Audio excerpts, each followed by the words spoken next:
Nous avons 600 délégués ici pour l'allaitement maternel et la lactation.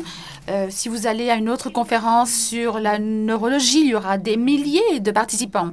Les personnes qui étudient le cerveau humain et les problèmes du cerveau humain. Et comme professeur Storm va vous le dire, ce cerveau se développe et est programmé à nous guider tout au long de notre vie dans l'utérus et pendant les 2 premières années de la vie. Et le lait humain nous délivre des éléments qui aident le cerveau à se développer de façon optimale. Donc, si certains de ces neurologues passaient plus de temps pour essayer de comprendre ce qui alimente le cerveau et ce qui nous donne les meilleurs atouts au début de notre vie. Nous ne dépenserions pas tant d'argent pour savoir comment réparer notre cerveau lorsqu'il se dégrade plus tard dans la vie. Et c'est pour ça que Patricia Johnson, la professeure Johnson, va nous dire qu'elle pense que l'allaitement maternel est une primo-intervention publique. Ça, c'est quelque chose de très puissant. Et comme Keith Hansen, qui a dit il y a 2 ans de cela, lorsqu'il a dit que si l'allaitement maternel n'existait pas déjà, la personne qui l'inventerait mériterait un prix Nobel de la médecine et en économie. Et c'est pour cela que nous sommes très fiers de nous appeler les avocats mondiaux de l'allaitement. Ce n'est pas exotique, cela nous impacte que nous ayons été nourris par le sein maternel ou pas. Et c'est pour cela que nous rassemblons ici tous les spécialistes dans ce domaine pour qu'ils puissent partager leurs connaissances, pour que nous puissions avancer dans ce domaine de la santé et pour que nous puissions soutenir les mères qui veulent allaiter leur bébé et pour que nous ayons beaucoup plus de bébés qui aient des meilleures chances tout au début de leur vie. Maintenant, j'aimerais vous présenter notre panel d'experts avec le professeur Bruce German, directeur de l'Institut de la santé à l'Institut Davis. Et il nous a aidé à comprendre pourquoi le lait maternel a évolué pour devenir cet aliment nutritionnel unique pour les bébés. Professeur Storm, professeur de pédiatrie et en charge de l'unité de néonatologie à l'hôpital de Lille. Il a été formé en France et il va nous parler des 1000 premiers jours dans le ventre de la mère. Donc, il va nous aider à comprendre comment on peut aider les bébés et les mères à éviter les maladies. Professeur Patricia Johnson, qui est au Rush University, et elle va nous montrer qu'un petit investissement au début de la vie peut donner lieu, engendrer des économies énormes, pas seulement pour les bébés, mais pour toute la société. Dr. Alicia Jane Trigger, qui a effectué une étude absolument fascinante, comprendre le sein au laboratoire pour que ces cellules du sein peuvent être différenciées et pour qu'on puisse avoir une production de lait et étudier le cancer du sein. Professeur Megan Azad, qui vient du Canada, qui a effectué une étude au Canada pour étudier l'impact du lait maternel sur l'asthme à long terme. Et elle va nous dire, en fait, grâce à cette étude, elle nous a révélé que on peut réduire les taux d'asthme de 40% grâce à l'allaitement maternel. Professeur Donna Guedes, elle est chargée du Hartman Human Lactation Group et elle a découvert en 2005, pour la première fois, l'anatomie véritable du sein au moment de l'allaitement. La santé de la femme, c'est un domaine qui est négligé et là, nous sommes encore plus en retard dans ce domaine. Elle a découvert cela et aujourd'hui, elle va nous parler de la brièveté du frein de la langue et les traitements pour aider les nourrissons qui ont cette brièveté du frein de la langue et qui ont des problèmes donc pour se nourrir. Professeur, ensuite, Ah, j'ai perdu mes papiers. Professeur Jean-Claude Picard, qui est professeur de pédiatrie, qui est expert en médecine et en lait maternel. Et il va nous parler aujourd'hui de ce qui se passe lorsque une mère fume la marijuana et le transfère dans le lait maternel. Et donc ça, c'est professeur Thomas Hale. Et enfin et surtout, professeur Paula Meyer, qui a passé sa vie professionnelle à étudier le lait maternel et la lactation. Donc, elle travaille dans ce domaine depuis 1975. Elle est professeure de pédiatrie au Rush Mothers Medical Center et aujourd'hui, elle va parler d'une autre pratique de lactation pour soutenir les mères pendant la lactation. Donc, elle travaille dans les unités de soins intensifs néonatales. Maintenant, on revient à Bruce German. Et vous avez dit quelque chose de fascinant à l'un de nos journalistes. Vous avez dit que le lait maternel, c'est quelque chose de vivant, de dynamique et qui s'adapte toujours à l'environnement et aux besoins de l'enfant. Est-ce que vous pouvez nous expliquer pourquoi c'est tellement important pour la santé des nourrissons? Ça, c'est une formidable question.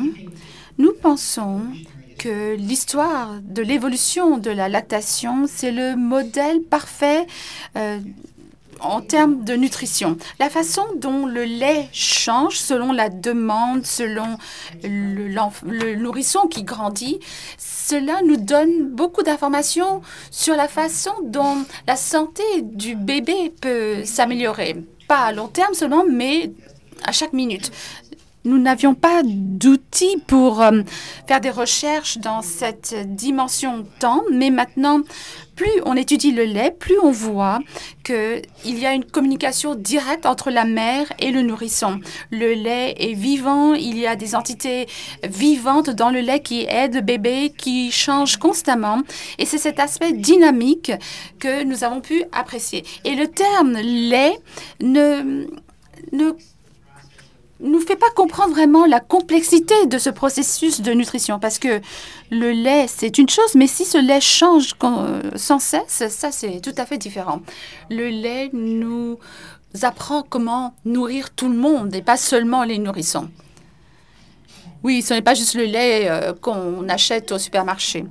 Professeur Storm, votre programme de 1000 jours nous montre l'importance de ces 1000 jours par rapport au développement dans l'utérus de la femme. Effectivement, les 1000 premiers jours de vie sont une période très importante pour le devenir. Les 1000 premiers jours, c'est la période qui s'étend du jour de la fécondation jusqu'à l'âge de 2 ans. Et on sait que c'est pendant cette période-là que se programment les maladies futures, dont on parle énormément actuellement, qui sont un vrai problème de santé publique.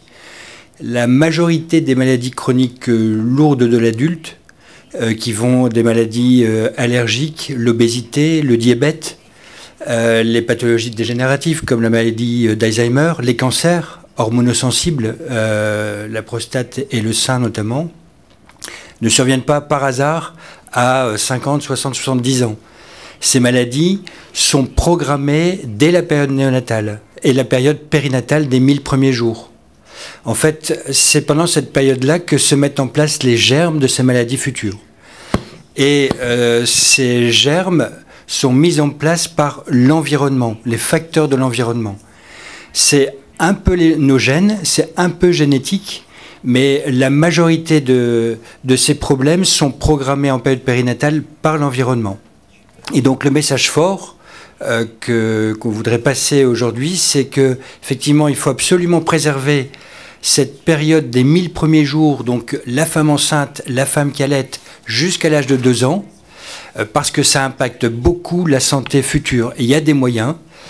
L'allaitement maternel illustre bien ce concept. L'allaitement maternel, c'est une intervention postnatale pendant cette période de 1000 jours qui dure quelques mois.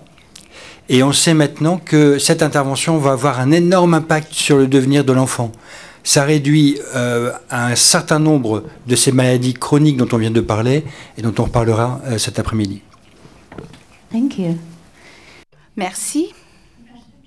Professeur Johnson,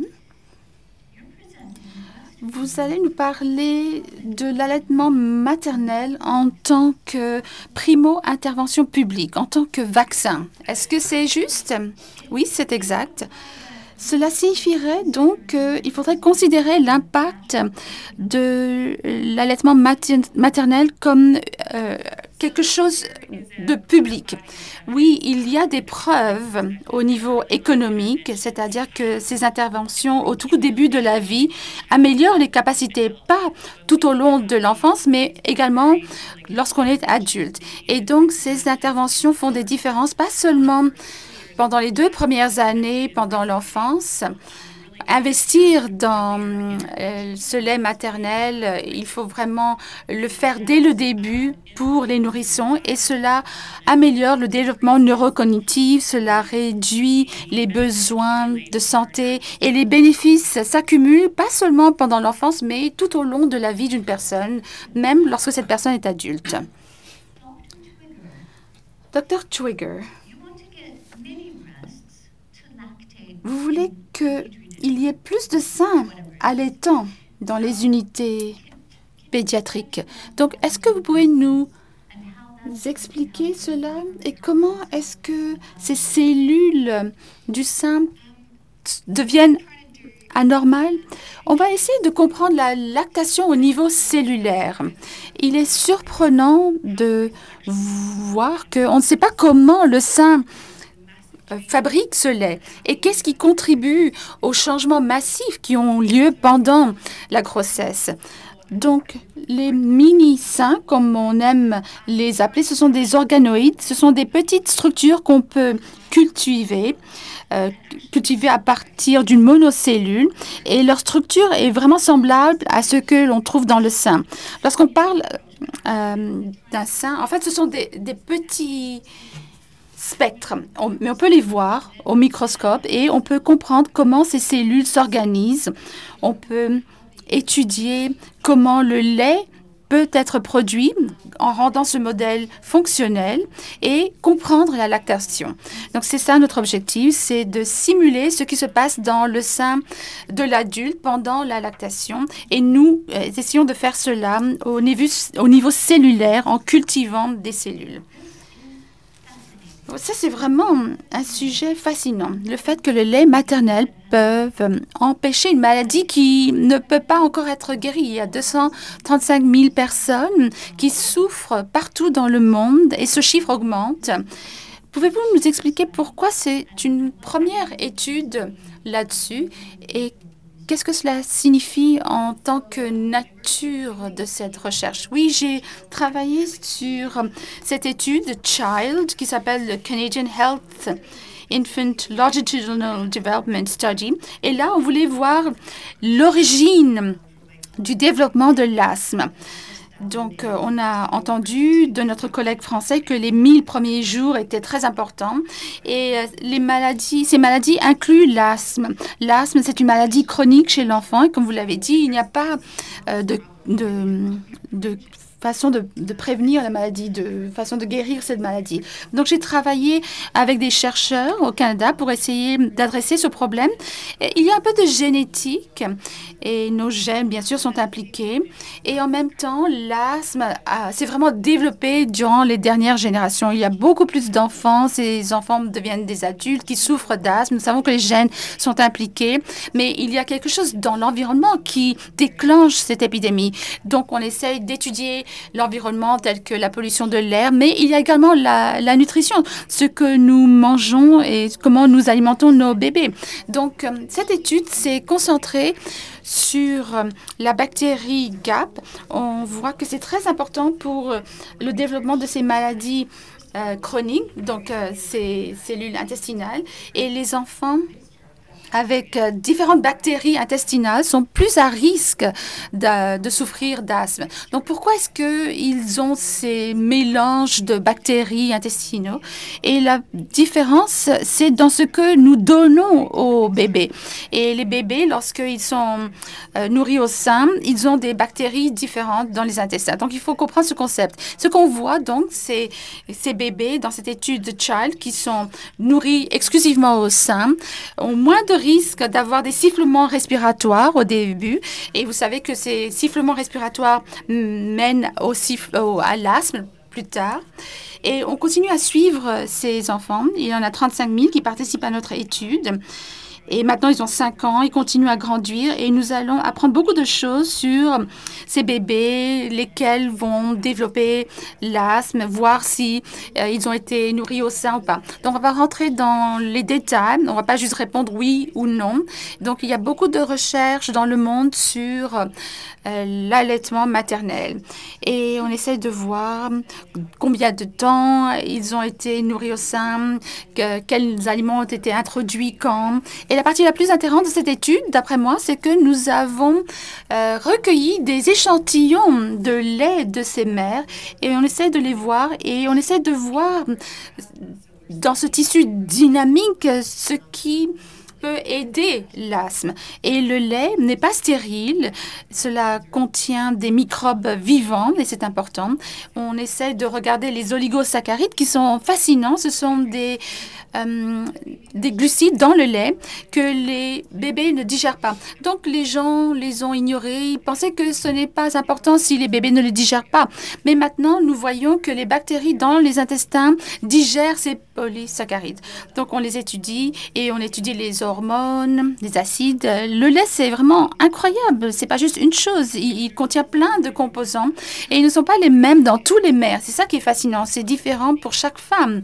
Tout dépend de tout un tas de facteurs qu'on étudie. Et il y a également d'autres maladies chroniques qu'on étudie avec ce groupe de familles. Ah, c'est vraiment très, très intéressant. Professeur Guedes, la brièveté du frein de la langue. Pouvez-vous nous expliquer ce que c'est, tout d'abord, et nous dire pourquoi, bien que les taux de ces problèmes augmentent, les traitements augmentent encore plus rapidement? Et ça, c'est un peu étrange, n'est-ce pas? Et pourquoi est-ce que vous pensez que ce traitement doit être revu maintenant, basé sur votre recherche? Merci, Olivia. Tout d'abord, il n'y a pas de définition véritable de la brièveté du frein de la langue. Et donc, c'est difficile pour les chercheurs de faire de la recherche là-dessus. Et donc, il y a 15 ans de cela, lorsque nous avons effectué nos premières études, nous découpions la partie antérieure de la langue. Donc, si vous ne pouvez pas tirer la langue et si il y a un tissu en dessous qui retient la langue, qui en fait vous empêche de faire les mouvements de la langue, ça c'est un frein de la langue antérieure. Ensuite, vous avez le frein de la langue postérieure qui est arrivé également. Et en absence de frein de la langue antérieure, si vous allez plus profondément et vous allez sous la langue, ce sera peut-être serré et restreint. Et s'il y a un frein de la langue et des problèmes d'allaitement, en fait, on n'a pas fait beaucoup d'études sur le frein postérieur. Et d'après les études, la plupart des frénotomies, en fait, sont effectuées et la frénotomie, c'est recommandé. C'est une solution simple à ces freins de la langue pour améliorer les problèmes d'allaitement. Donc, c'est une procédure chirurgicale. Mais ce qui se passe, comme Olivia l'a dit, c'est que nous sommes conscients que cela existe et pour réduire les douleurs pendant l'allaitement, malgré les preuves, en fait, on a très peu de preuves là-dessus, mais les personnes diagnostiquent maintenant les freins de la langue de plus en plus. Donc, il y a une augmentation de ce diagnostic et il y a une augmentation des frénotomies. Et dans notre État, en Australie, durant les 10 dernières années, cela a augmenté de 550%. Et il y a eu un écho partout dans le monde. Cela n'inclut même pas les dentistes qui analysent ces freins à la langue. Donc, c'est une sous-estimation. Donc, beaucoup de bébés passent par cette frénotomie avec des coupures très profondes et nous voyons plus de complications à cause de ce traitement chirurgical. Ce que nous avons fait dans notre étude récente, nous obtenons les premiers résultats maintenant, c'est que les bébés avant et après la frénotomie, avec un groupe de contrôle, en fait, on les compare. Et ce que nous avons découvert, c'est que 2/3 des bébés qui étaient prévus pour une frénotomie ne transféraient pas assez de lait à partir du sein. Et on peut s'attendre à cela dans ce groupe. Mais ce que nous avons découvert ensuite, c'est que la moitié des mères ne produisaient pas assez de lait pour leur bébé. Et Alicia en a parlé. On ne comprend pas vraiment comment le lait est fourni et c'est devenu un sujet vraiment très important alors que nous continuons à faire des recherches dans ce domaine. Donc ensuite, nous avons regardé les douleurs, la force de succion du bébé. Si c'est très fort, cela pourrait causer des douleurs. On a regardé le bébé post-frénotomie et on a été surpris de voir que les bébés ne s'amélioraient pas. Ils ne transféraient pas plus de lait et les mères ne produisaient pas assez de lait pour leur bébé. Donc, la procédure n'a pas résulté en une solution pour ce problème sous-jacent qui est de l'allaitement. Mais les mères avaient moins de douleur et pour elles, c'était un peu mieux lorsqu'elles allaitaient leur bébé. Donc, on doit revoir quels bébés doivent passer par cette chirurgie de la frénotomie pour qu'on puisse mieux réussir et améliorer l'allaitement maternel. Merci. Professeur Hale. Ça, c'est un sujet qui fascine un grand nombre de journalistes. Et je pense que c'est parce que la marijuana et le cannabis est devenu maintenant légal dans beaucoup de pays du monde, comme les États-Unis, pas seulement pour l'utiliser en tant que médicament, mais également pour les loisirs. Donc, cela signifie que plus de personnes et par conséquent plus de mères peuvent se dire « Oh, je peux fumer un peu de marijuana et cela ne va pas me faire de mal. » Et votre recherche mesure la marijuana dans le lait maternel et nous donne une vision de son impact. Est-ce que vous pourriez partager cela avec nous? Oui. Malgré que la marijuana et le cannabis existent depuis 6000 ans maintenant, nous ne savions pas comment cela fonctionnait jusqu'à il y a 15 ans de cela, lorsque les sites récepteurs CB1 et CB2 ont été découverts. Et le problème dans la médecine périnatale, c'est que c'est souvent utilisé par les mères enceintes. Entre 5 et 15% des mères les utilisent lorsqu'elles ont des nausées pendant leur grossesse. Et plus tard, également, elles l'utilisent lors de l'allaitement. Et nous avions 2 anciennes études effectuées il y a très longtemps qui, malheureusement, n'étaient pas très précises. Donc, il y avait vraiment un gros besoin d'avoir des données sur la transmission de la marijuana dans le lait, comment le bébé l'absorbe. Nous avons effectué cela de façon assez... on a tourné un peu en rond parce que la marijuana n'est pas forcément légale pour les mères enceintes ou allaitantes parce qu'on expose le bébé. Donc, on a vraiment essayé de voir comment étudier une mère allaitante et on l'a fait.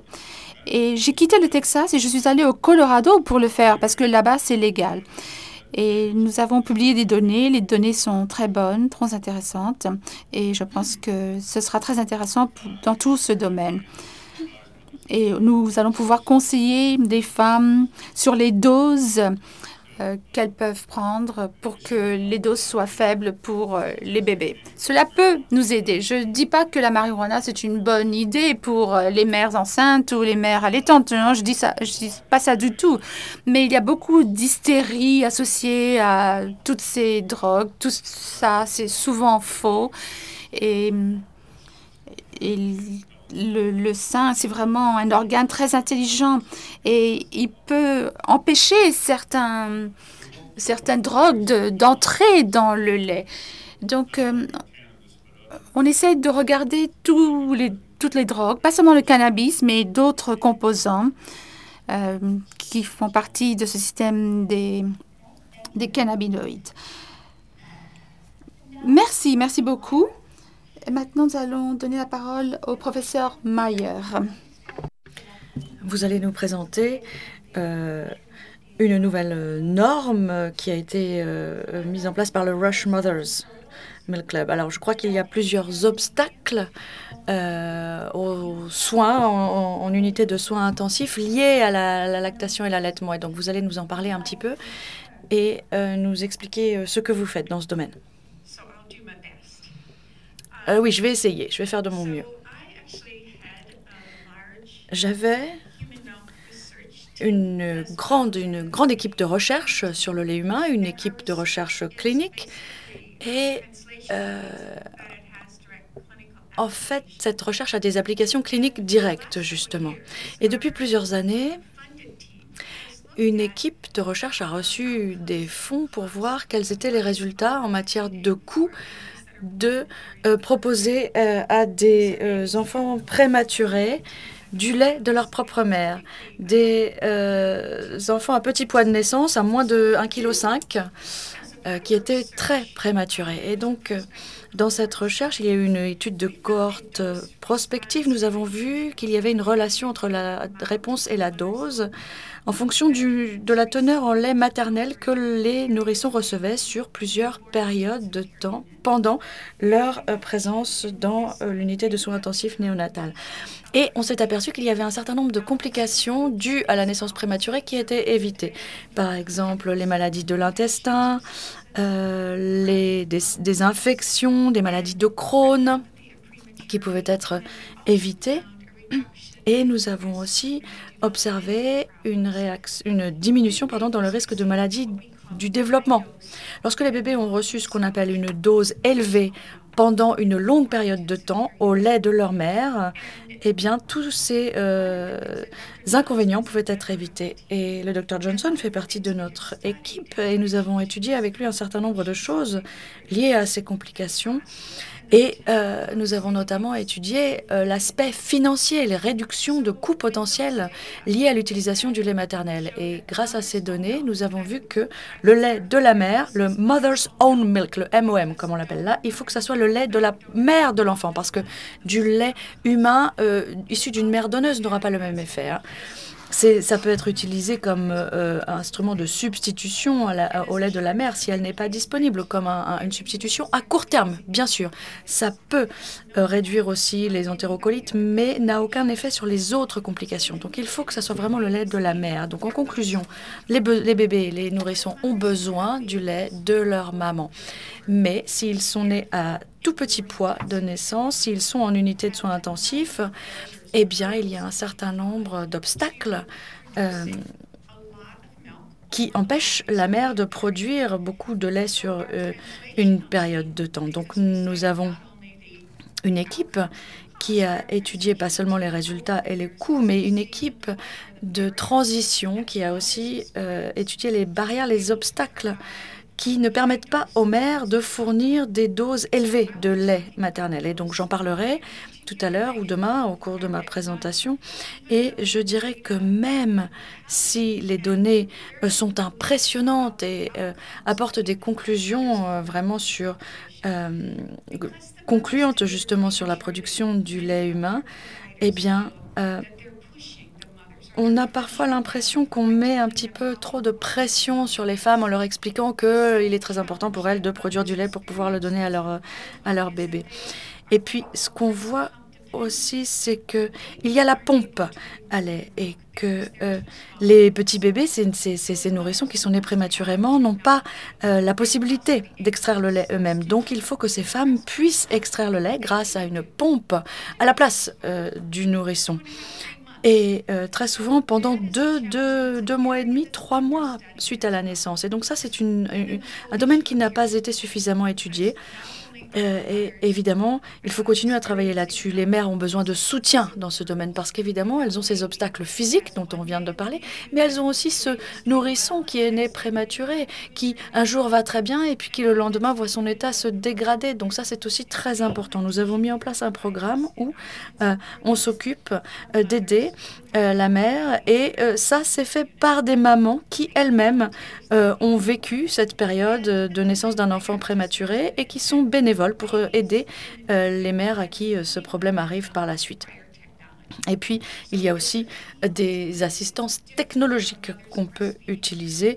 Évidemment, c'est un processus qui sera complètement différent de celui de l'allaitement maternel naturel, je dirais. Parfois, il faut modifier un petit peu le lait qu'on va proposer aux nourrissons. Parfois, il faut modifier les modes d'administration. Parfois, il faut congeler le lait, par exemple.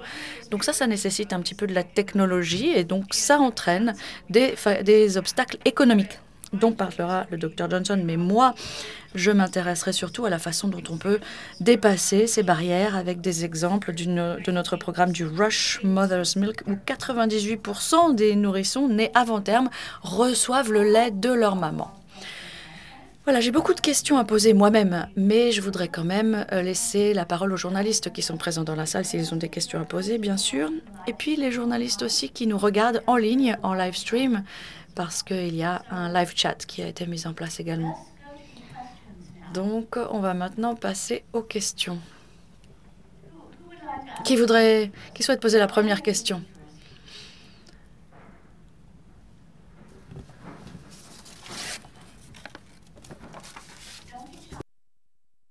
N'ayez pas peur. Alors, vous avez vos casques. Je pense qu'on a un certain nombre de journalistes français, bien entendu. Vous pouvez poser vos questions en français si vous êtes un journaliste français. Et puis, tout le monde pourra écouter la traduction. J'ai une question pour le professeur Hale. Bonjour. Je me demandais quels étaient les avantages de la consommation de cannabis pour les mamans pendant la grossesse. J'ai pas vraiment compris.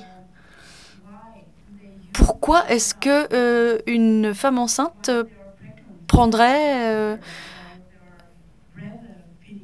utiliserait de la marijuana quand elle est enceinte ou pendant l'allaitement? Bon, ça c'est une bonne question. Effectivement, on peut l'utiliser pour notamment les troubles de l'anxiété ou la douleur chronique.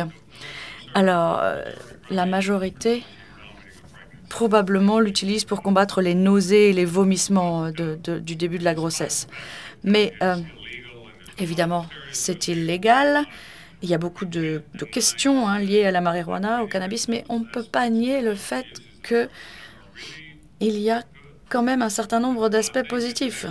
Et je crois que dans les 20 à 30 ans à venir, on va certainement s'apercevoir que on utilise le cannabis ou des cannabinoïdes pour traiter un certain nombre de syndromes, de plus en plus étendus d'ailleurs. Donc c'est un domaine complètement ouvert pour l'instant de la recherche qui est un petit peu mis à mal par la loi. Moi, je pense que c'est pas forcément une bonne idée d'utiliser de la marijuana pendant la grossesse parce que sur les animaux, on a fait des études qui montrent que ça peut entraîner un certain nombre de défauts à la naissance, mais on voit aussi que le placenta des souris n'est pas le même que le placenta humain. Donc ces études ne sont pas forcément applicables à l'homme. Je pense que dans le placenta humain, il y a tout un certain nombre de barrières, de choses qu'on ne trouve pas dans le placenta des souris sur lesquelles les produits ont été utilisés. Donc je pense qu'on va s'apercevoir d'un certain nombre de choses et je dirais que c'est pas une bonne idée de prendre du cannabis quand on est enceinte. On a des médicaments qui fonctionnent pour empêcher la nausée, les vomissements, etc. Il y a des choses qui marchent bien, qui sont tout à fait sûres à utiliser, mais il y a quand même 15% de femmes qui pensent que c'est intéressant. Donc notre objectif maintenant, c'est de voir si c'est vraiment dangereux pour les bébés, puisque de toute façon, elles vont le faire.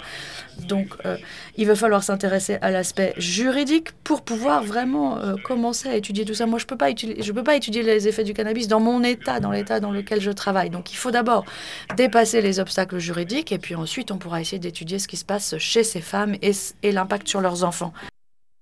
Vous pensez que 15% des femmes enceintes consomment du cannabis? Je sais pas. On a des chiffres qui vont de 5 à 15%. Mais tout simplement, on n'a aucune indication fiable, véritable. Mais c'est déjà beaucoup quand même. Et surtout parce que ça a tendance à être légalisé de plus en plus partout dans le monde. Alors, mais c'est quoi votre objectif là dans cette étude? Comment est-ce que vous pouvez être sûr que ça n'a pas de danger pour la santé? Quel âge ont les enfants que vous avez étudiés, les populations? On peut jamais être certain, comme je vous le disais, hein. Moi, mon objectif, c'est de voir combien consomment du cannabis et quel est le pourcentage de ça qui se retrouve dans le lait humain. Voilà. Mais pour l'instant, on ne sait pas. On n'a pas d'indication. Il y a des études qui ont été faites il y a longtemps, qui sont pas forcément fiables.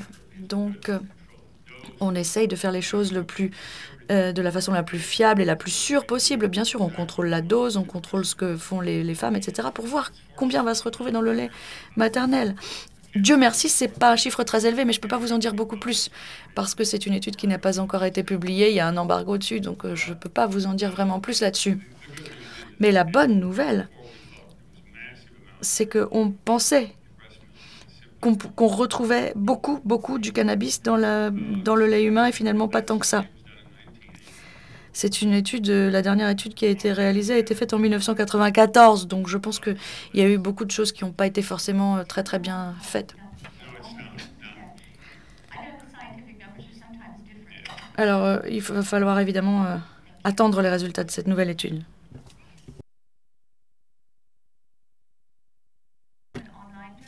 Nous avons une question d'un journaliste qui est en ligne. La question est pour le professeur Azad. Quelle est votre recommandation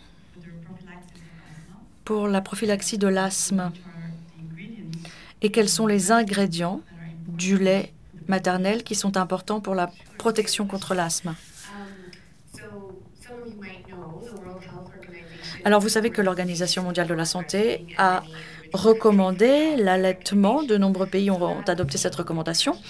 Donc, c'est une recommandation officielle internationale pour l'allaitement qui est d'avoir un allaitement exclusif jusqu'à l'âge de 6 mois et puis de poursuivre l'allaitement jusqu'à l'âge de 2 ans et même au-delà si la maman et l'enfant se sentent à l'aise avec ce système.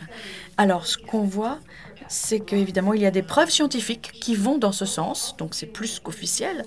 Mais ce qui est important aussi à faire passer comme message à toutes les mamans, c'est que chaque semaine compte, chaque goutte compte même, on pourrait dire. De toute façon, c'est toujours mieux que rien.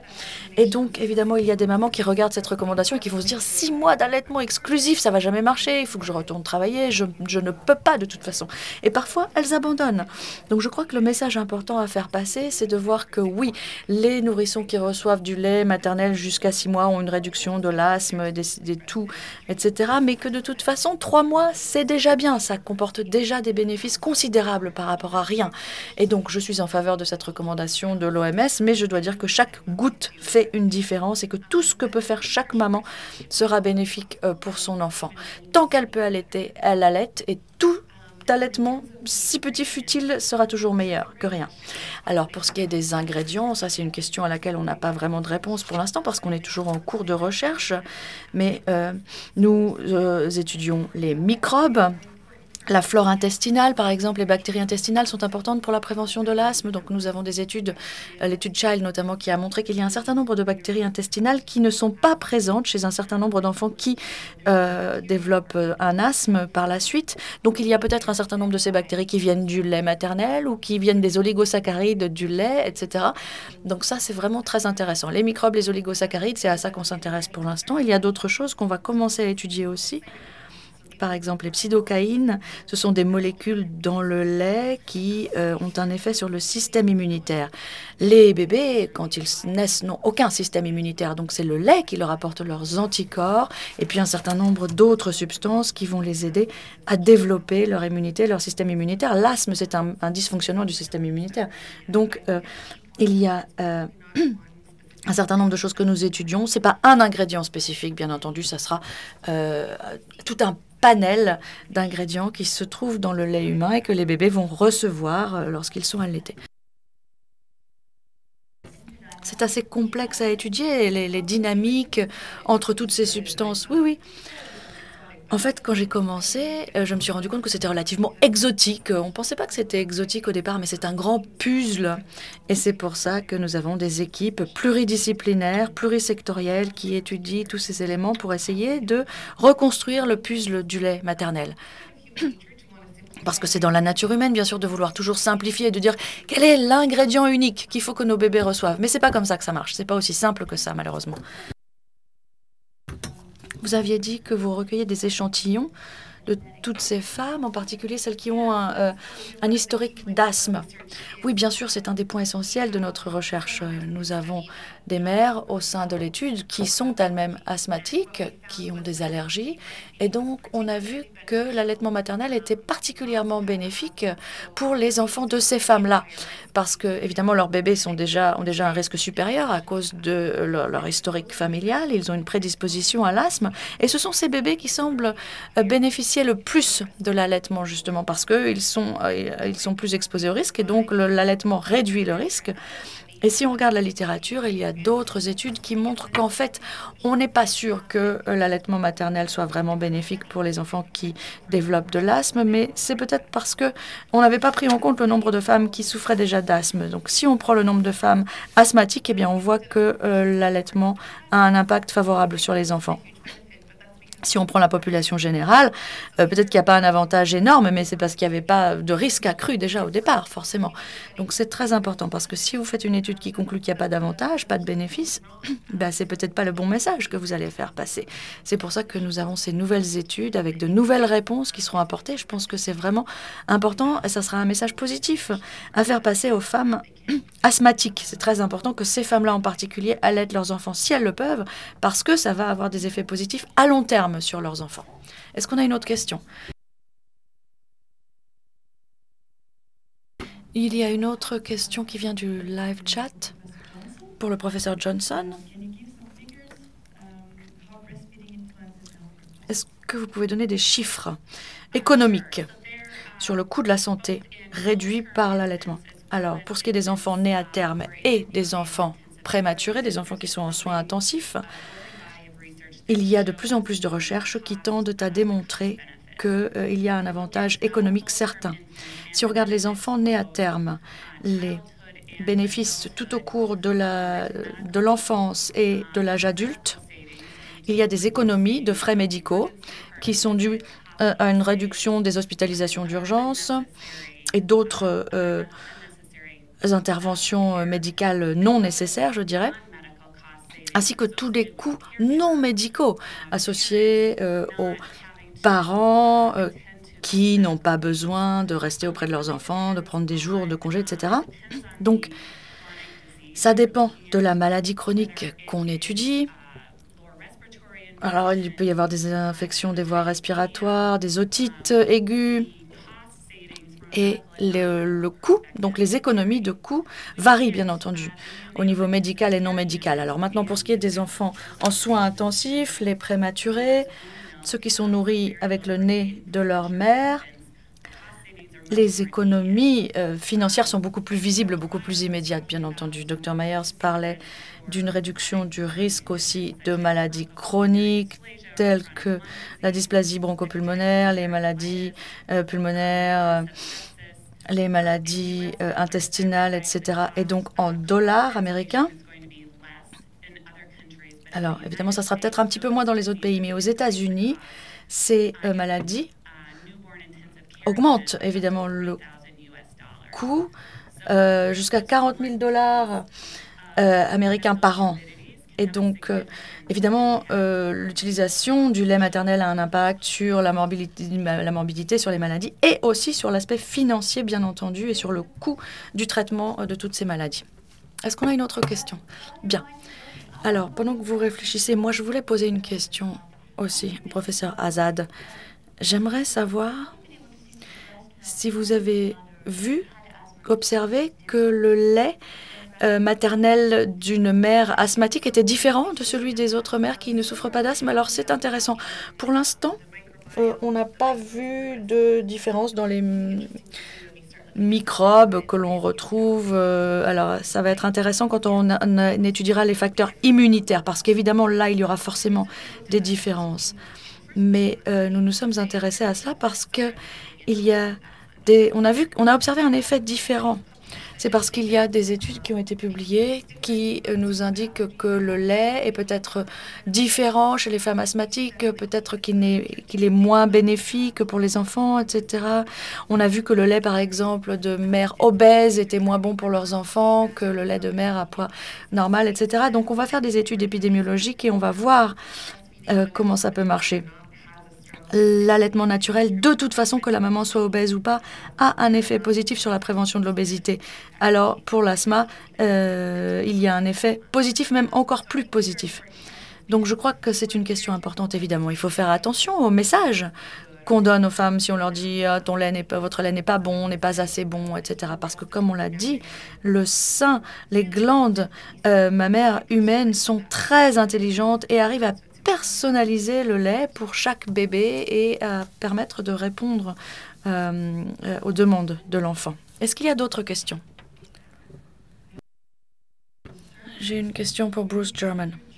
Si on regarde l'avenir, la médecine personnalisée, si on regarde dans 10 ou 20 ans, comment envisagez-vous le secteur de la nutrition, de la médecine?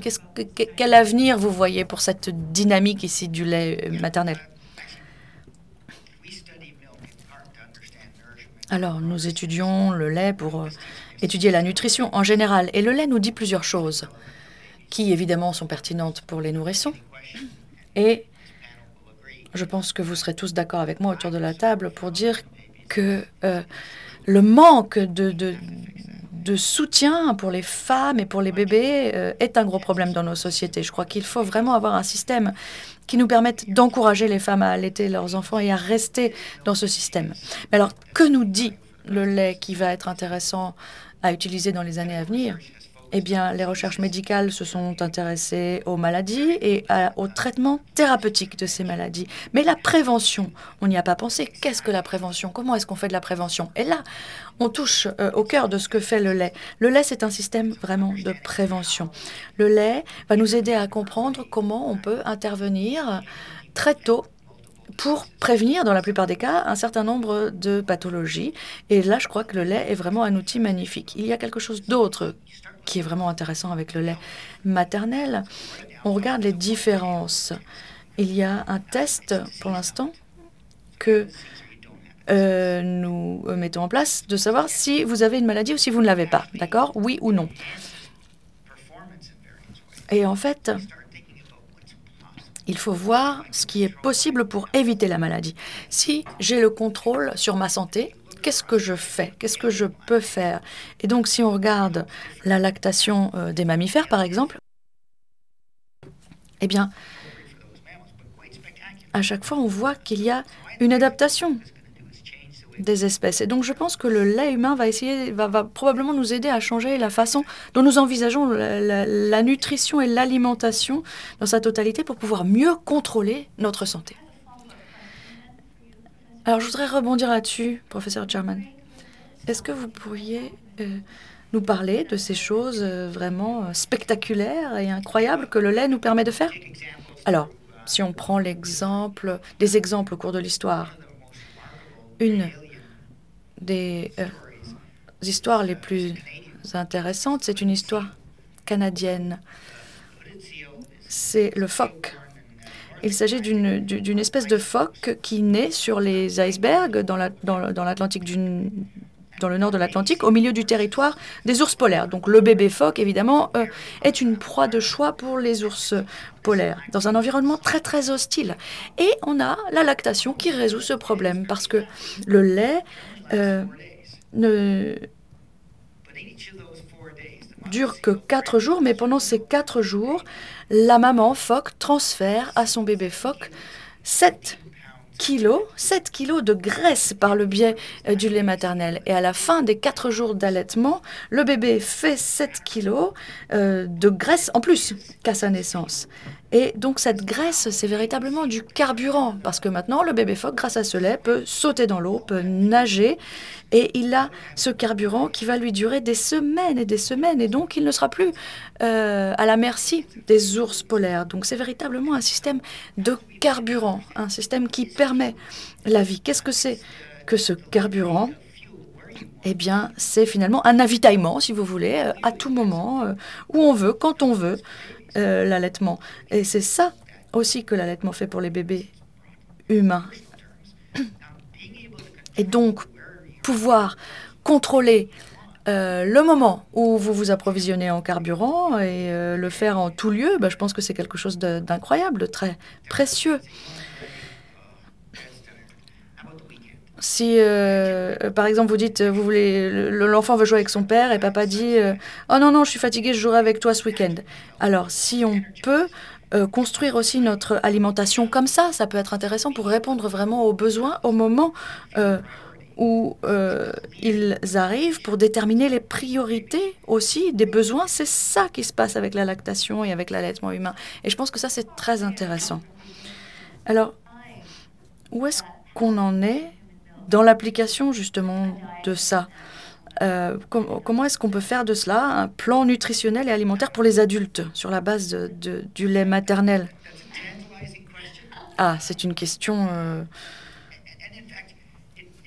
effrayante, mais c'est pas juste le métabolisme, c'est la physiologie aussi qui entre en ligne de compte. Le lait a une action sur énormément de processus biologiques complexes dans l'enfance.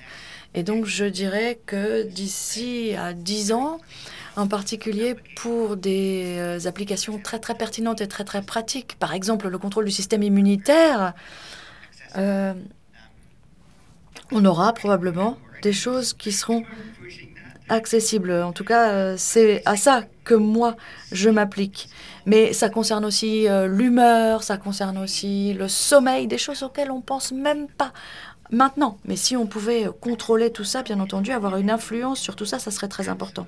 Et c'est ça que le lait fait, c'est ça que le lait régule chez les nourrissons. Oui, oui, parce que comme je l'ai dit, le lait maternel change et s'adapte en permanence aux besoins du nourrisson. Le lait maternel est différent au début et à la fin de l'allaitement. Il est différent le matin du soir. On a vu que les mamans qui ont des enfants font un lait qui est un petit peu différent de celui des mamans qui ont des filles. Donc, c'est incroyable de se dire tout ça. Est-ce qu'il y a d'autres questions?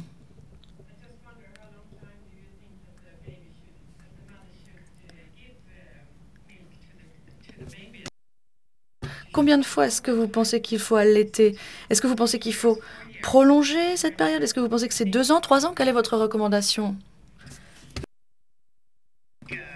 En fait, certaines des études de Megan nous mènent à penser que l'allaitement exclusif doit être privilégié, mais aussi on peut continuer l'allaitement en complément d'une diversification alimentaire. Je crois que ça, c'est très, très important.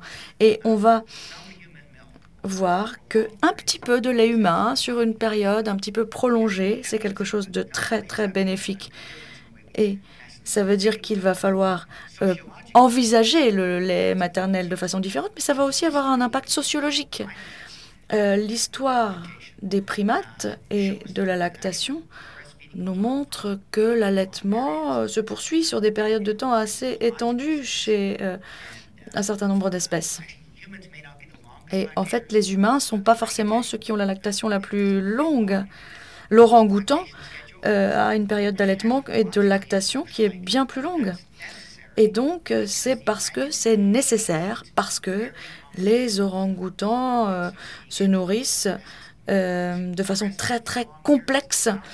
Et donc le fait d'allaiter ces enfants pendant plus longtemps permet à la mère d'apprendre justement, d'éduquer les enfants à l'alimentation, tout en continuant à leur proposer du lait maternel. Donc je pense que plus c'est long, meilleur c'est. Je ne vois pas pourquoi ça ne serait pas la même chose pour les humains.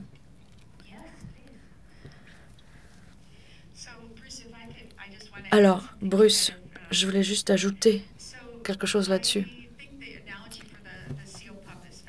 Je crois que c'est vraiment très intéressant ce que vous avez dit sur les bébés phoques. Et on nous demande souvent ce qui nous sépare, les humains, des autres mammifères. Et je crois que c'est le cerveau en particulier. Et si on regarde ce qui se passe dans la période postnatale, le cerveau humain se développe très rapidement pendant 2 ans, pendant les 2 premières années de la vie.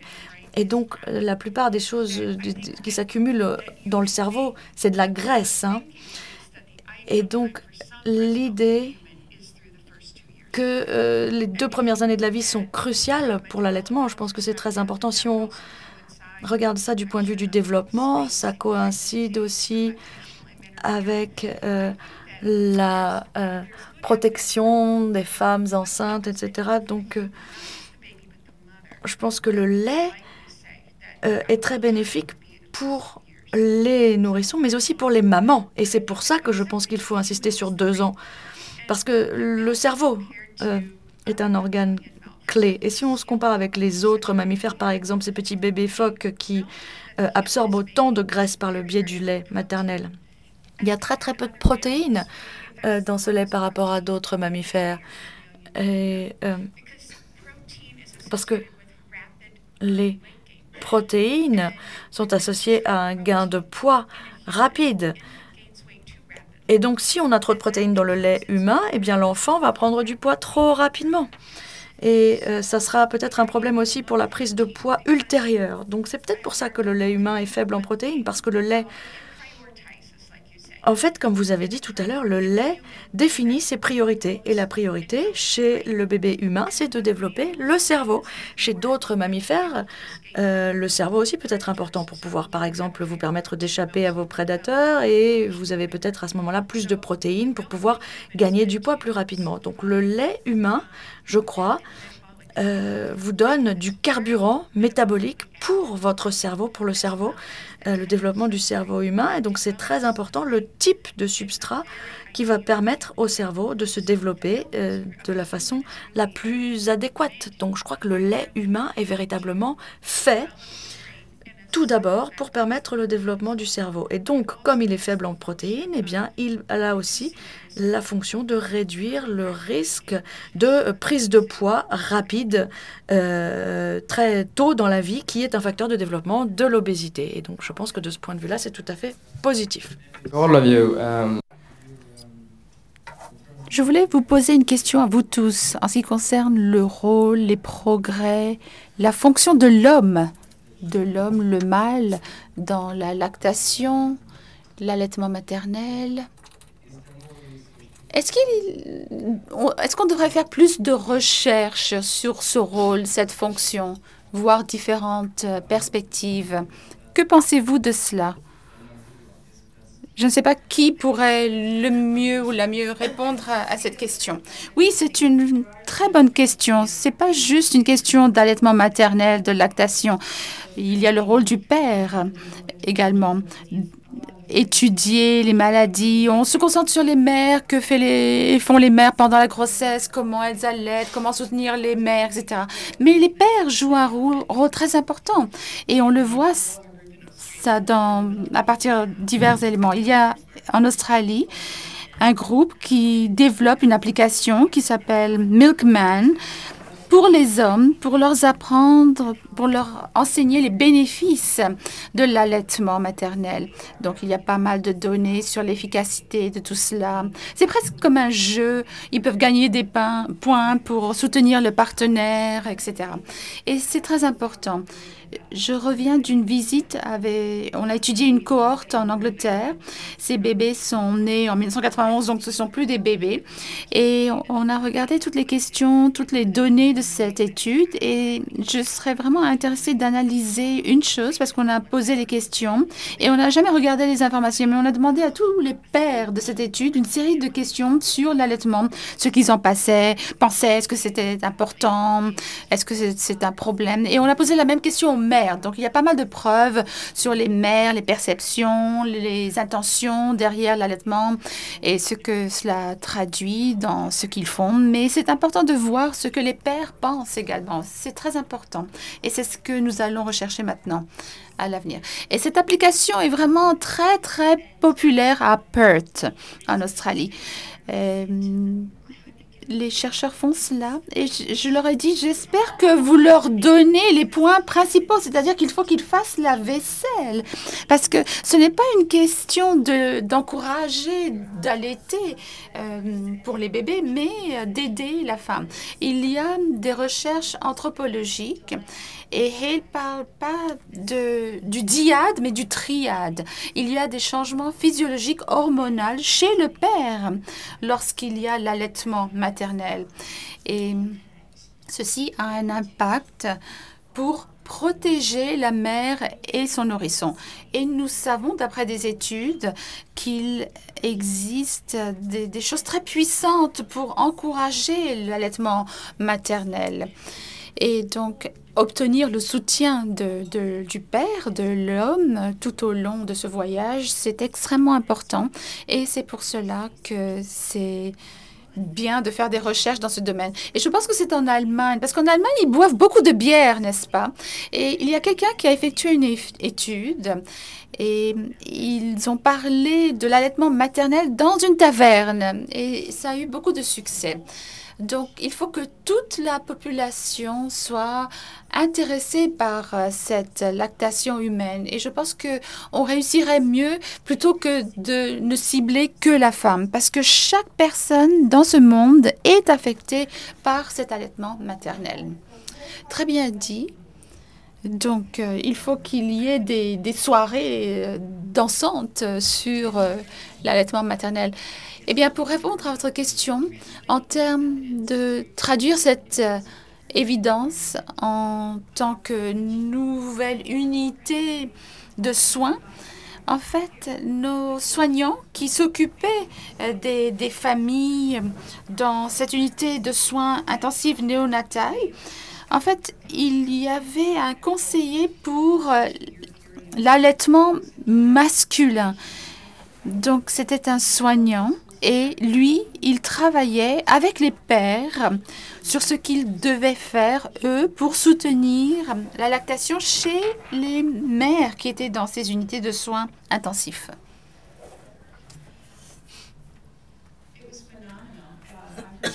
Je viens de Chicago. Et on en parlait dans les journaux, dans tous les médias, à la télévision, parce qu'il avait un message tellement fort sur le fait que ce n'était pas seulement important pour les mères, mais les pères également peuvent participer. Et surtout dans les unités de soins intensifs néonatales, les parents se sentent vraiment perdus parce que les bébés sont malades. Et il faut un modèle. Voici ce que le père doit faire, voici ce que la mère doit faire. Et ça nous a vraiment aidés. Donc, c'était une façon de traduire la recherche fondamentale, ce que le père fait, et on a mis ça dans un environnement clinique. Et maintenant, du point de vue économique, l'un des coûts principaux de l'allaitement maternel, en fait, ce n'est pas gratuit. L'un des coûts, c'est le temps passé par les mères à allaiter son enfant. Et donc, les pères peuvent réduire ce coût, comme Donna le disait, en s'occupant des autres choses pour réduire ce travail pour les mères. Et plus il y a ce travail en plus à faire, moins la mère passera de temps à allaiter son bébé. Le rôle du père, quand on parle de l'importance des 1000 jours de la fécondation jusqu'à l'âge de 2 ans, effectivement, on parle de l'environnement, de la mère et de l'enfant. En réalité, il y a de plus en plus de recherches pour penser qu'en fait, l'environnement des quelques semaines qui précèdent la fécondation importent. Et donc, ça veut donc dire que l'environnement du père et de la mère, pendant ces quelques semaines qui précèdent la fécondation, joue un rôle important sur l'avenir et sur la santé future. Il y a là donc aussi donc, le rôle du père. Merci. I've been reading a lot of. Oui, j'ai lu beaucoup de choses, d'articles, de journaux. On ne sait jamais si c'est vrai ou pas, mais j'ai lu qu'il était possible de commencer à allaiter à nouveau pour une femme qui a arrêté d'allaiter. Donc, la société change. Si vous êtes lesbienne, est-ce que vous pouvez allaiter votre enfant? Et comment pouvez-vous le faire? C'est une question très intéressante. Je vais essayer d'y répondre. Oui, parce que un nourrisson dans une unité de soins intensifs, en fait, les mères qui ont pris la décision de ne pas allaiter leur bébé et ensuite le bébé a une complication et la mère décide 2 mois plus tard qu'elle veut allaiter son bébé, ou une mère qui n'a jamais allaité son bébé.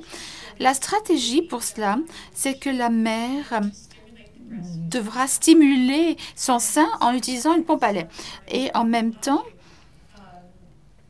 on peut avoir un système pharmacologique pour augmenter cela. Je pense que Tom va en parler. Mais il faut donc stimuler la glande mammaire et pour qu'on puisse induire cette lactation. Et je pense que... Enfin, moi, j'ai une expérience. On a déjà fait cela. Et personnellement, je pense que la mère qui n'a jamais allaité, elle ne pourra pas vraiment fournir beaucoup de lait, mais un petit peu de lait. Donc, elle peut encore allaiter son bébé autant qu'elle le souhaite. Et si c'est un couple de lesbiennes, une mère aura peut-être plus de lait que l'autre. Et donc, l'autre mère pourrait nourrir l'enfant avec son sein. C'est une petite poche qui s'appelle complément. Et le bébé peut obtenir le lait. Donc, il y a toutes sortes de possibilités qui existent, mais il y a quelques mères, j'ai travaillé avec quelques mères qui ont pu avoir une nouvelle lactation. Donc, elles ont eu une première lactation, ça s'est arrêté et elles ont recommencé. Et la période de temps entre l'arrêt et le redémarrage pour ces mères, si elles avaient beaucoup de lait, ensuite elles se sont arrêtées et 2 mois plus tard, elles voulaient reprendre, elles réussissent beaucoup mieux que les mères qui se sont arrêtées pendant 12 ou 15 mois. Pharmacologiquement, pour induire une nouvelle lactation, l'approche, c'est d'essayer d'imiter l'environnement lorsque la mère devient enceinte avec des hautes doses de progestérone et d'estrogène pour induire cet état pendant quelques mois. Et ensuite, on commence à induire les niveaux de prolactine. On le fait grâce à des pérodomes. Et là, il y a une libération de prolactine de l'hypophyse. Donc, il y a des niveaux très élevés d'estrogène et de progestérone. Et ainsi, on a une synthèse de lait dans le sein. Ensuite, avec le pompage, on peut fournir ce lait. Et on n'a pas toujours beaucoup de lait au début, comme Paul l'a dit, mais on peut en avoir un petit peu quand même. Un égalisateur, ça, c'est vraiment formidable.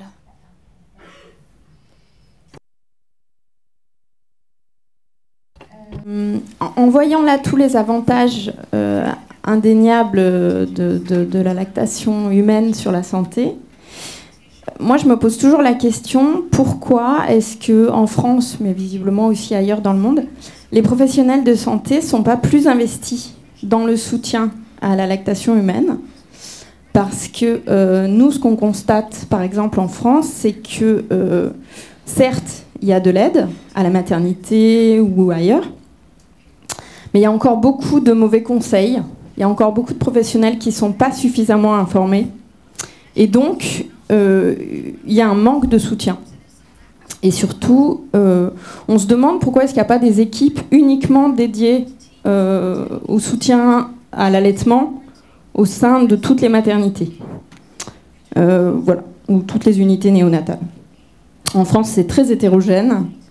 Et voilà, j'avoue que franchement, on se pose la question. Parce qu'il faut surtout un soutien émotionnel. Et comme vous l'avez relevé tout à l'heure, en France aussi, c'est souvent des mamans bénévoles qui vont se retrouver à aider les femmes pour réussir leur allaitement. Et je trouve ça assez étrange.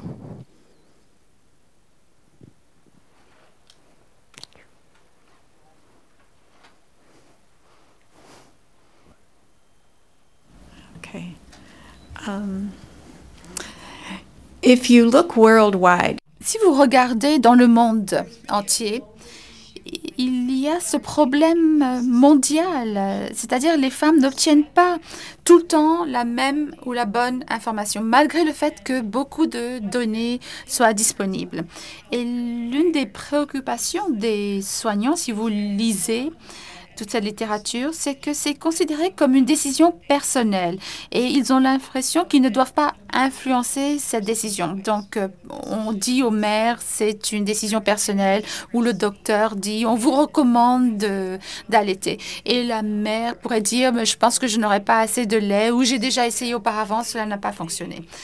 Donc, la réponse à cela, c'est pas bon, cette fois-ci, on va le faire parce que je pense qu'il y a pas mal une mauvaise compréhension. Il y a énormément de littérature scientifique sur le résultat de l'allaitement maternel pour les bébés. Et il y a pas mal de professionnels qui refusent de lire cette littérature ou qui n'y croient pas. Et ça, c'est très frustrant parce que on pourrait dire, je ne crois pas dans les antibiotiques ou dans les systèmes de ventilation parce qu'on n'y croit pas, mais on ne peut pas faire ça. Mais il y a des gens qui le font pour l'allaitement maternel parce que ce n'est pas considéré comme étant quelque chose d'essentiel. Et c'est ce que nous voyons, c'est-à-dire que les gens ne connaissent pas les réponses à ces problèmes. Et ce que j'aimerais rajouter et dire par rapport à ce que Tom a dit, c'est qu'on parle d'investir dans la promotion de l'allaitement maternel. Il y a pas mal d'investissements dans la promotion sur ce qu'on appelle la protection. Et ça, c'est surtout pour les mères qui ont des problèmes. Donc, les mères qui ont dit, j'ai commencé à allaiter, mais ensuite j'avais mal, ou le bébé ne voulait pas se nourrir au sein. Donc, il faut qu'il y ait de l'aide, des gens qui sont payés pour aider les mères. Et cela n'existe pas dans beaucoup d'endroits. Tout dépend des institutions, tout dépend des géographies. Et quand on dit aux mères que l'allaitement, c'est très important, les gens pensent, oui, c'est tout ce qu'il y a à faire. Mais en fait, il faut qu'il y ait un investissement dans l'infrastructure pour que les mères puissent résoudre ces problèmes très communs. Et c'est ça le problème. Il y a une mauvaise allocation de l'endroit où va cet argent. Je travaille dans une école médicale, je forme des internes chaque année. Et la médecine, c'est un domaine qui s'est vraiment développé durant les 50 dernières années. C'est vraiment un domaine énorme. Vous ne pouvez pas tout savoir. Donc, dans ce terrain médical, on a essayé de se spécialiser. On a les oncologues, on a les maladies infectieuses. On a des spécialités parce que ce domaine est vraiment énorme. Et à cause de cela, l'allaitement n'est pas vraiment intégré. Et ce qu'on fait maintenant, c'est que des personnes comme nous, on essaye de pousser nos internes à apprendre plus là-dessus. Mais c'est difficile, c'est très difficile parce qu'ils doivent passer des examens, ils ont des programmes énormes. Il y a tellement de choses à faire sur la médecine en tant que telle que l'allaitement maternel, c'est vraiment quelque chose en dehors, à côté. Et ça a été comme ça depuis 50 ans. Et je pense que les choses, en fait, s'empirent maintenant. Mais on essaie de faire de notre mieux. Nos internes en pédiatrie, ils passent 4 heures là-dessus. Et on emmène voir les mères qui allaitent leur bébé et on essaie d'intégrer tout cela. Mais c'est vraiment triste de voir que En ce qui concerne l'importance de ceci dans la médecine, cela n'a pas été développé comme les maladies infectieuses, l'oncologie, la psychiatrie ou la chirurgie. Et c'est vraiment dommage, mais c'est ainsi, c'est la réalité. Et j'aimerais rajouter que l'ironie, ce qui est triste, c'est que l'allaitement, ça empêche le cancer. C'est important dans la psychiatrie, c'est important dans tous ces domaines. Pas seulement dans la pédiatrie, où les gens pensent peut-être que c'est le milieu qui convient le plus, mais c'est important de faire en sorte que la science de la lactation fasse partie du programme médical. Et il y a une femme, en fait, qui développe des modules d'éducation qui sont partie intégrante des programmes de formation des internes au Canada pour qu'ils apprennent pourquoi l'allaitement, c'est important et comment soutenir une mère qui a des problèmes. Parce que ce qu'elle a trouvé dans son travail dès le début, c'est-à-dire d'effectuer des enquêtes sur l'allaitement maternel, comment soutenir les femmes, etc., c'est qu'elles étaient inconfortables et on ne voulait pas demander aux mères qui avaient un nouveau bébé comment ça se passait parce que si elles disaient qu'elle avait des problèmes, ils ne savaient pas comment l'aider. Donc, voilà ce qui a été signalé. Et maintenant, elle travaille sur des programmes pour former les soignants pour qu'ils sachent comment soutenir les mères. Et je ne suis pas médecin, je suis doctorant scientifique, mais il y avait une dame à l'université de Manitoba qui a parlé de l'importance de l'allaitement maternel. Il y avait beaucoup de médecins et une femme a levé la main qui était soignante générale, qui était médecin, et elle a dit « Ah, c'est vraiment formidable, je dis à mes patientes de l'allaiter, mais je le dis parce que c'est gratuit. » Mais on économise de l'argent, mais je ne savais pas que ça avait tant d'effets. Et moi, je me suis dit, quoi, c'est un médecin qui ne connaît rien à tout cela. Et elle est venue à cette conférence. Mais qu'en est-il des autres qui ne viennent même pas à cette conférence? Donc, cela m'a amené à réfléchir et à me dire comment faire pour que cela s'arrête et s'assurer que ce n'est pas seulement les médecins, mais toute la société. Il faut que tout le monde soit intégré dans cette promotion. Les enfants ne doivent pas fixer une mère qui, par exemple, allaite son bébé sur un banc. Donc, il faut apprendre cela dès le début aux enfants à l'école et on leur apprend pas grand-chose là-dessus. Donc, il faut essayer de voir où on peut le faire et ce n'est pas juste enseigner. En fait, on enseigne aux jeunes adolescentes à Manitoba et elles peuvent utiliser, choisir un cours qui s'appelle l'allaitement maternel. Mais les filles, tout le monde ne choisit pas de faire ce cours. Les garçons, aucun garçon ne va à ce cours. Et donc, on essaie de voir comment on peut enseigner cela aux tout petits, en maternelle, avant de parler à la sexualité, etc.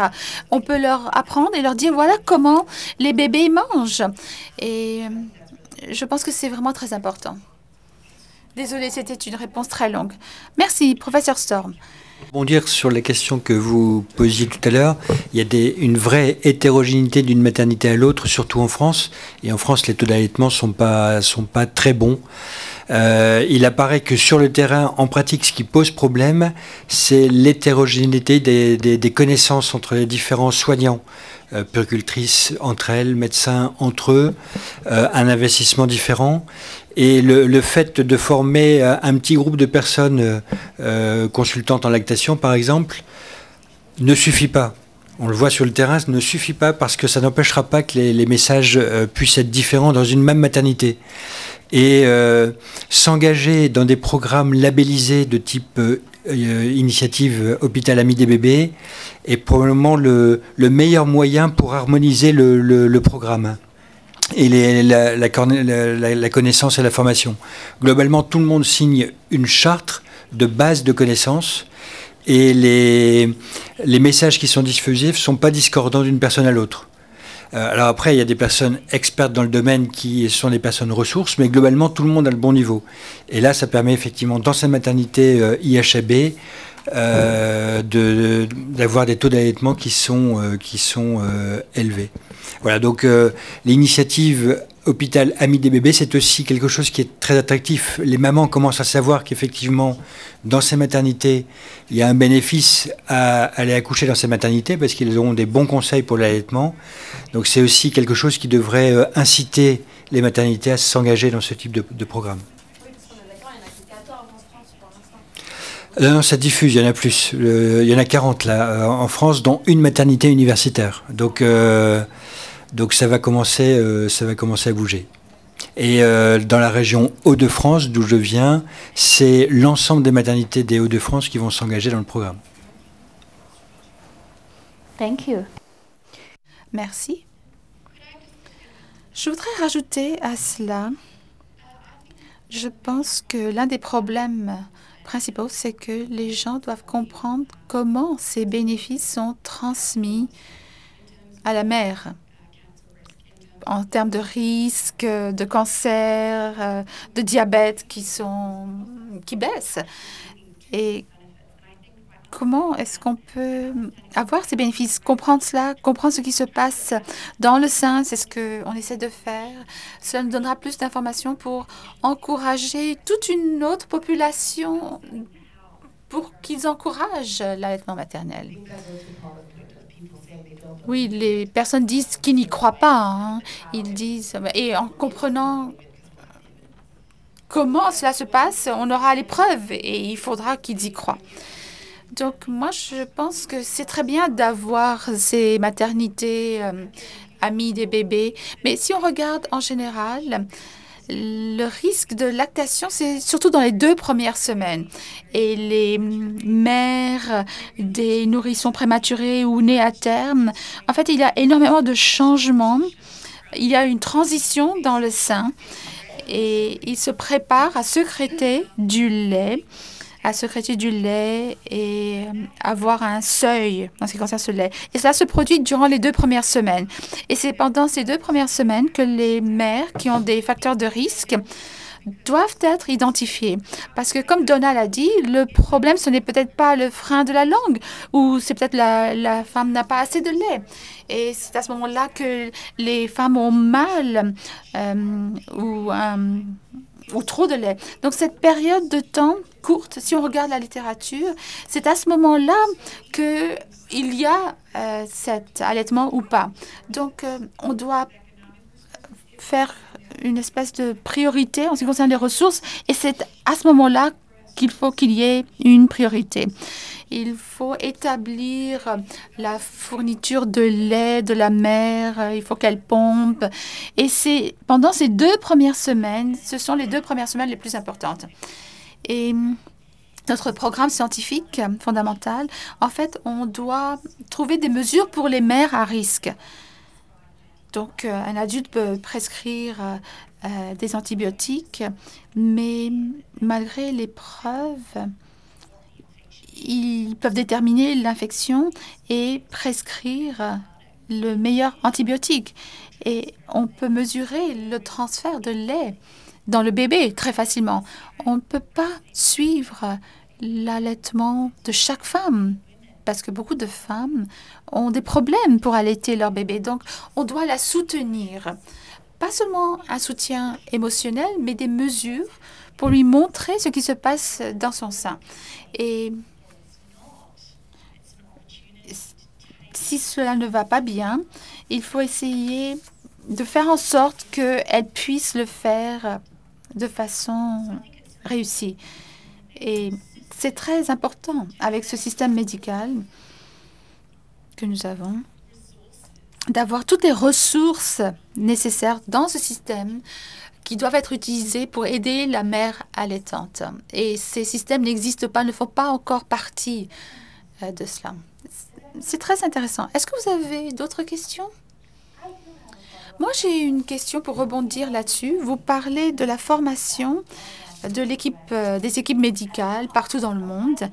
Et en dehors de la recherche effectuée en ce moment, qui nous expliquera mieux comment les choses fonctionnent pour qu'on puisse persuader les mères, est-ce qu'on peut avoir des programmes standards?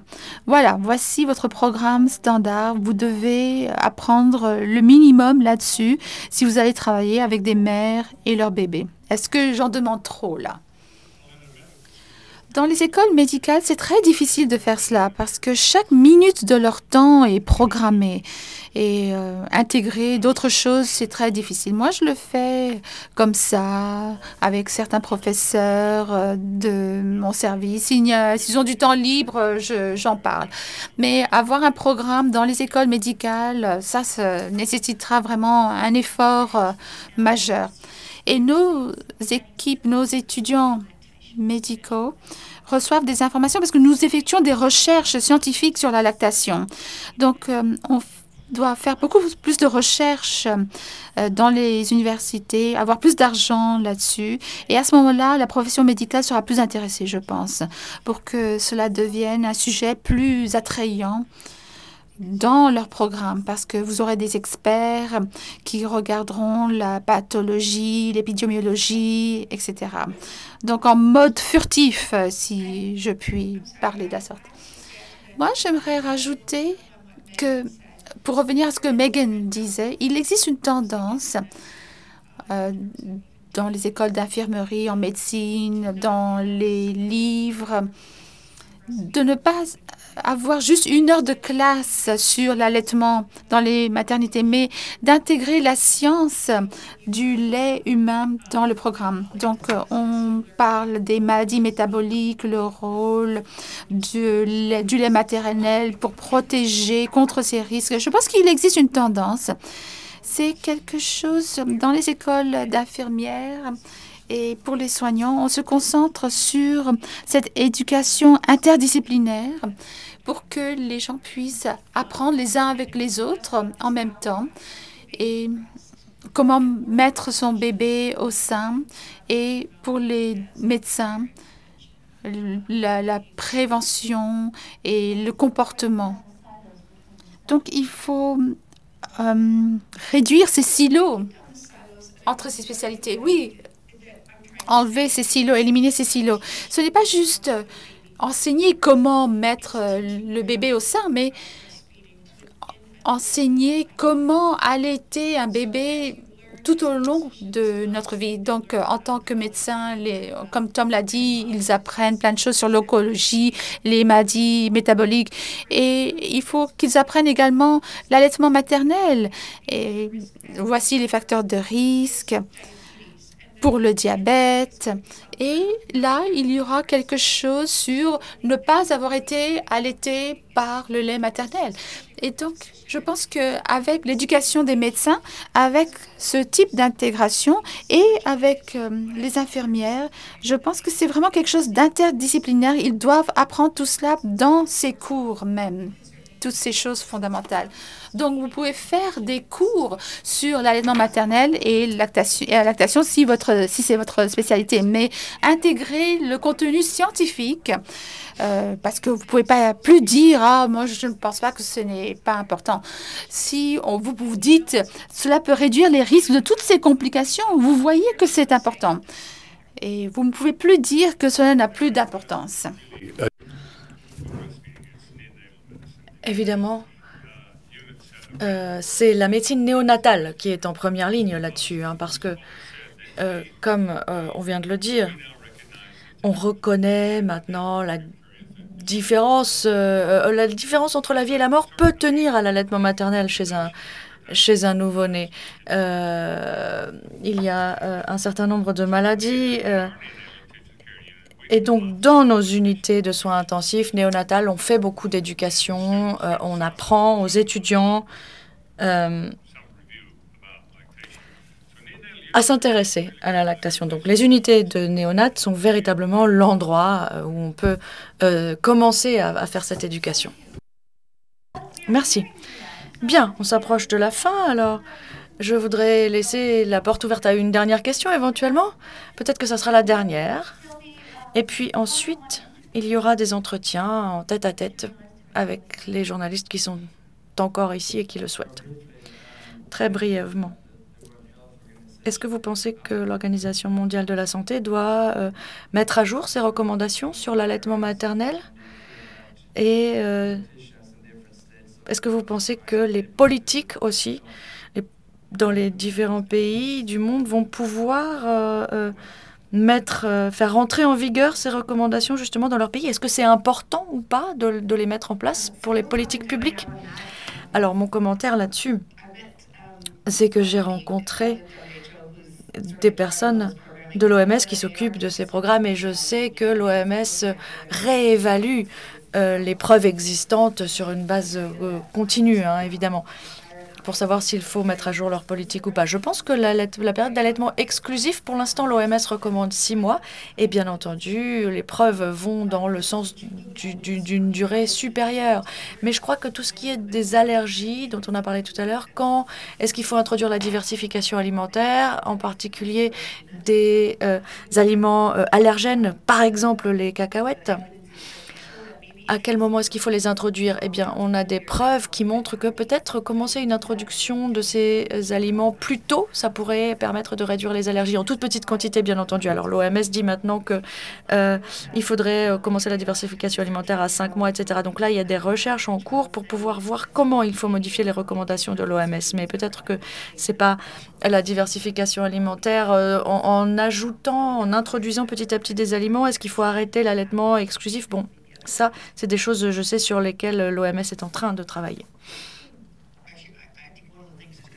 Je crois qu'une des choses qui va changer, probablement, c'est qu'on va avoir des recommandations plus strictes sur la diversification alimentaire, justement, et l'introduction de nouveaux aliments. Parce qu'on a l'allaitement exclusif pendant 6 mois, et puis au bout du 6e mois, tout change. Alors que c'est mieux d'avoir une introduction petit à petit d'aliments diversifiés, en plus de l'allaitement maternel. Évidemment, ça, c'est quelque chose de complètement différent. Et je crois que ce n'est pas du tout abordé dans les recommandations de l'OMS. Donc, il faudrait que l'OMS soit un petit peu plus directif, justement, dans cette recommandation de l'allaitement exclusif pendant 6 mois et l'introduction d'aliments diversifiés. La recommandation, c'est la même pour tous hein, à l'heure actuelle. Et peut-être que la recommandation devrait s'intéresser à l'histoire génétique de chaque famille, etc. Mais je crois qu'il y a quelque chose qui est très intéressant, c'est ce que mange la mère. Quand on parle des allergies, quand on parle d'introduction, de diversification, on sait que les protéines, les petits morceaux de ce que mange la mère passent dans le lait maternel, bien sûr. Donc ça, c'est une façon aussi pour le nourrisson d'être exposé à toutes ces substances et que c'est quelque chose probablement qui devrait être pris en compte dans les recommandations. Et puis, je pense que les gouvernements, les politiques, les salariés, les employeurs aussi, pardon, devraient réduire les obstacles économiques à l'allaitement. Faciliter l'allaitement d'un point de vue économique et financier, évidemment, c'est quelque chose de très important aussi. Des recommandations de l'OMS, il y a la régulation dans chacun des pays. On voit bien qu'une partie de l'hétérogénéité des résultats en termes d'allaitement sont liés aux règles, notamment concernant la durée du congé maternité. Et il est clair que si le congé maternité et le congé d'allaitement pourraient être prolongés, ça permettrait sûrement de prolonger la durée des allaitements. Et puis, tout ce qui est logistique est important. Quand une maman reprend le travail, il faut qu'elle puisse avoir accès à une salle d'allaitement où elle peut tirer son lait. Tous ces aspects-là, c'est des choses concrètes qui doivent pouvoir se mettre en place dans chacun de nos pays. Et c'est l'évolution de la réglementation qui permettra de changer les choses. Bien. Je crois que nous allons vous remercier là-dessus. Merci à tous d'avoir assisté à cette conférence de presse. Il y aura des présentations de 45 minutes faites par chacun des orateurs au cours de la conférence.